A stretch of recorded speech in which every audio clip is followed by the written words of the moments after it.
as always, when we're doing these movements, I want to reference the functional movement cues. So first we want to talk about that pelvic tilt and tucking the pelvis underneath the rib cage. So a lot of the times when we're in this anterior tilt, as you see, it's putting a lot more strain on this lower back, and it's also dissociating. It's lengthening this relationship between the hamstrings and glutes.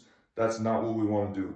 So first of all, tucking this, and then that goes into the next thing, stacking the rib cage and the pelvis on top of one another. Not this, but this helps us activate our leg muscles much more. You should feel more ease throughout your knees and lower back when you do that. The next thing we want to talk about is breathing in 360 degrees. So each breath in is expanding those ribs out, but also a lot into this thoracic cavity, which is in between my shoulder blades right here. So it's almost, think about like rounding your shoulders like you see boxers do. This rounding the shoulders actually helps my spine get into that neutral position along with tucking the pelvis.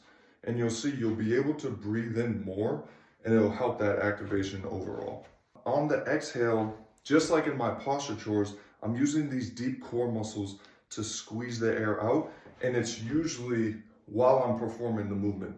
So usually you can see in these videos, I'm setting myself, I'm taking a deep breath in, and then while I'm performing the movement, I'm pushing all the air out at once.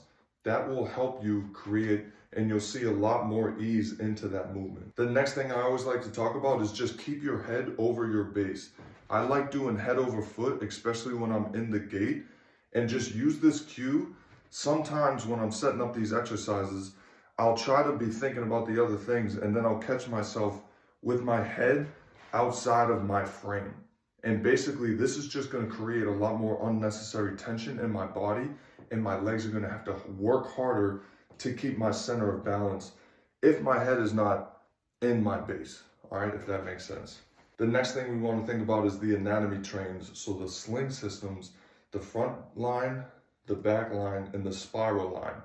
Now, you don't have to know exactly what's going on in every single part of your body.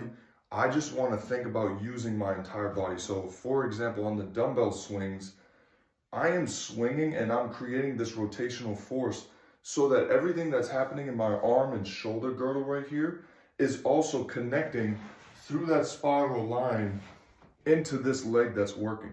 So even in this position right here, you can see as my right hand drops, I'm now creating this long ass bow that's connecting all of this movement into this hip that's loaded. So now you can see almost from my left foot all the way to my right hand, which is the one that's working, is working together, and it's coiling like a sling, and then everything is coming out. And that will be directly related to how you run. The next thing I want to think about is shoulders are always having this inverse relationship. If this is pulling, this means this is pushing out. So you always want to keep that cue in the back of your mind. This pull helps this rotate out. And now I'm talking about using my rib cage to actually create all of this movement. So I am moving right now with the ribs and with my deep core muscles. And that's going to help you see all, like my arms are naturally going to flow out from this space. And then the last thing I want to always think about, I know this stuff is complicated and it's not, you do not have to go through all of these at a time. Just keep them in the back of your mind. We want to use the minimum effective dose.